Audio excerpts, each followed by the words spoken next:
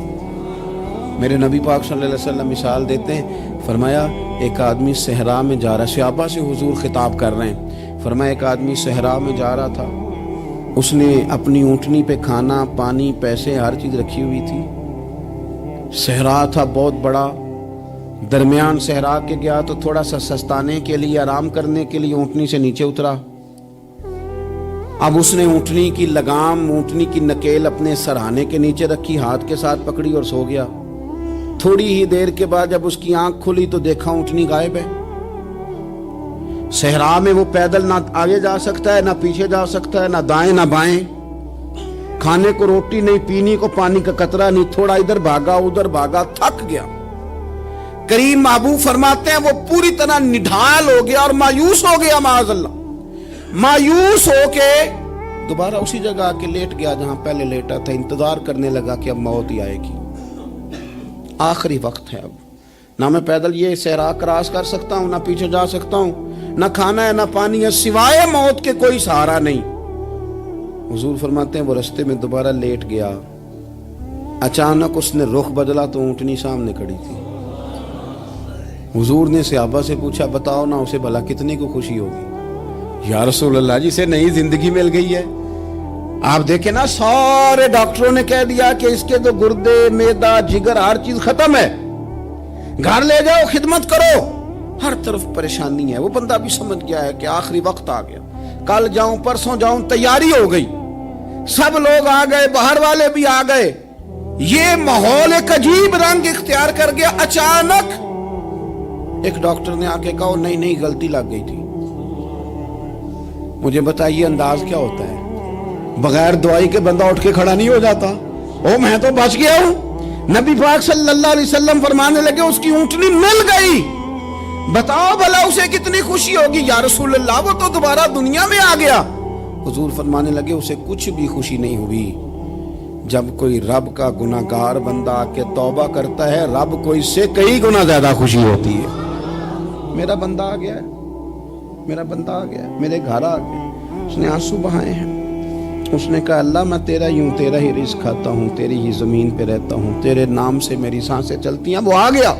فرمایا اس اونٹنی والے سے زیادہ رب کو خوشی ہوتی ہے جب گناہگار آ کے توبہ کرتے۔ گناہگاروں کے آنسو اس کی بارگاہ میں بڑے مقبول ہیں، لیکن ہم رسم ادا کرتے ہیں، توبہ نہیں کرتے، ہم اپنے آپ کے ساتھ دھوکہ کرتے ہیں، جھوٹ بولتے ہیں۔ ہم بندہ کوئی ناراض ہو جائے تو ہمیں کو نہیں نیند آتی، اس کے گھر چلے جاتے ہیں۔ ہم اپنے سارے رشتوں کو تعلقات کو مینٹین کر کے رکھنے کے عادی ہیں، ہمیں پتہ ہے کہ وہاں میں نہیں جا سکا تو بیٹا بھیجتا ہوں، فلاں شادی پہ میں نہیں جا سکا تو بھتیجا بھیجتا ہوں، بھائی بھیجتا ہوں، ہر تعلق کا ہم نے خیال رکھا کوئی روٹھ نہ جائے۔ لیکن کمال ہے نا، یہ نہیں سوچا کہ اگر رب روٹھ گیا تو جب وہ روٹھ جائے نا تو سارے رشتے بھی بندے کے پاس موجود ہوں تو کوئی کرامت نہیں ہوتا، پھر کروڑوں روپیہ جیب میں ہوں تو ڈاکٹروں کی دوائیاں اثر نہیں کرتی۔ وہ روٹھ جائے تو پھر انسان اس طرح سے پھسلتا ہے کہ بڑے بڑے اس کے پاس دروازے ہوتے ہیں پر کسی جگہ اس کا ہاتھ نہیں لگتا۔ خدا را خیال کریں، دنیا روٹتی ہے تو روٹھ جائے، رب رسول ناراض نہ ہونے پائے، اس کا خیال کریں۔ حضور فرماتے ہیں وہ مسکراتا ہے، اسے خوشی ہوتی ہے جب کوئی اس کا بندہ اس کی طرف رجوع کرتا ہے۔ میرے عزیزو، رسول پاک صلی اللہ تعالی علیہ وسلم نے ان لوگوں کے تذکرے کیے جنہیں دیکھ کے رب مسکراتا ہے۔ ہم نا گناہگاروں پر بھی فتویٰ دینے میں جلدی کرتے ہیں اور نیکی پر بشارت دینے میں بھی جلدی کرتے ہیں، حالانکہ یہ ہماری ذمہ داری نہیں۔ پتہ نہیں اللہ تعالیٰ کس کو کب توفیق توبہ دے کے اپنے قریب کر لے، لیکن بڑی جلدی ہے، بڑی جلدی فتویٰ دینے میں۔ اور یہ فتویٰ اب صرف مفتیوں کا نہیں رہ گیا، یہ میری طرح کے آپ کی طرح کے ڈھیروں لوگ ہیں جنہوں نے جیب میں فتوے ڈالے ہوئے، بھئی آپ نے کیوں ذمہ داری لے لی ہے جنت میں داخل کرنے کی اور نکالنے کی؟ یہ تو میرے رب کریم کا کرم ہے، وہ جس کو چاہے جب چاہے جتنا چاہے عطا کرے۔ لیکن کچھ لوگ نا بڑے پکے ہو گئے ہیں کہ شاید جو میں سوچ رہا ہوں وہی درست ہے۔ کبھی کبھی کچھ چیزیں عجیب بھی ہوتی ہیں، لہذا خدا کی رحمت پر بھروسہ کر کے بات کرنی چاہیے، اپنی مرضی کے فتوے نہیں داغنے چاہیے۔ وہ دیکھو جی فلانا بندہ یوں کر رہا ہے، آپ کو پتہ ہی نہیں پوری بات کا، آپ کو علم ہی نہیں پوری بات کا۔ حضرت بہاءاللہ نقشبند بخاری رحمت اللہ علیہ فرماتے ہیں میں حج کرنے گیا تو وہاں میں نے ایک آدمی کو کروڑوں کا کاروبار کرتے دیکھا، تو میرے دل میں خیال ہے یہاں بھی اللہ اللہ کرنی چاہیے تھی، دنیا داری کر رہا ہے۔ لیکن فرماتے ہیں حج سے فارغ ہوئے تو میں نے دیکھا وہی بندہ سارا کچھ رب کی بارگاہ میں خیرات کر رہا ہے، اور سینکڑوں غریب حاجی ہیں جن کو پورے خرچے دے رہا ہے۔ تو میں نے وہیں اپنی سوچ سے توبہ کی کہ میں کہاں تھا، بڑی جلدی کھڑے نہ ہو جائیں۔ حضرت حسن بصری رحمت اللہ تعالیٰ علیہ ارشاد فرماتے ہیں کہ میں دریا کے کنارے گیا تو وہاں میں نے ایک شخص کو دیکھا، وہ اپنی ایک خاتون کی گود میں سر رکھ کے بیٹھا اور قریب ایک بوتل بھی پڑی ہے۔ میرے دل میں معاذ اللہ خیال آیا کہ دیکھو کس انداز میں ایک عورت کے ساتھ یہ ہے، اور پاس بوتل بھی پڑی ہے، جانے شراب ہے۔ کہتے میں سوچ ہی رہا تھا کہ اچانک کی کشتی آ رہی تھی دریا میں، وہ ہچکو لے کھائے، کشتی میں 4-5 لوگ تھے، وہ دریا میں ڈوبنے لگے۔ وہ آدمی تیزی سے اٹھا، دریا میں چھلانگ لگائی، پہلے ایک کو نکالا، پھر دوسرا نکالا، پھر تیسرا نکالا، ایک بندہ رہ گیا۔ کہنے لگا حضور مجھے تو آپ نے گناہگار سمجھا ہے، میں تو بڑے غلط انداز میں یہاں بیٹھا ہوں، آپ نے جو سوچا چلیں یہ چوتھا بندہ آپ نکالنا ہے، کرے نا یہ کام، کرے نا یہ کام۔ بڑے بھولے بھالے بڑے اللہ والے، ریاض آپ کو بس ہم ہی جانتے ہیں، اتنی جلدی فتویٰ۔ حضرت حسن بصری فرماتے ہیں میں پشیمان ہوا، میں نے کہا مجھے تیرنا نہیں آتا، تو دیر نہ کر چوتھا ڈوب نہ جائے۔ کہتے اس نے چھلانگ لگائی، چوتھا بھی نکال لایا، اور کہنے لگا حضرت آپ نے جلدی کی سوچنے میں، یہ بی بی میری ماں ہے اور یہ سرکے کی بوتل ہے۔ ہم ماں بیٹے کا یہ مشغلہ ہے کہ یہ وہ جگہ ہے جہاں آ کے لوگ مسافر اترتے ہیں، اور یہاں سے کسی کا گھر 100 میل ہے، کسی کا 200 میل ہے۔ ہم صبح سرکہ کھجوریں روٹیاں لے کے یہاں آتے ہیں، مسافروں کی نوکری کرتے ہیں، کوئی پریشان ہو تو مدد کرتے ہیں۔ حضرت خواجہ حسن بصری فرماتے ہیں میں نے معافی مانگی، ان سے بھی مانگی، رب سے بھی مانگی۔ انہوں نے مانگ لی نا، بزرگ تھے، پر ہم کو نہیں تیار مانگنے کو۔ ہم ہر وقت بدگمانیاں، وہ فلانا فلانے جرم کرتا تھا، میں اسے اب کیسے نیک مان لوں؟ بھئی اب وہ نمازی ہے،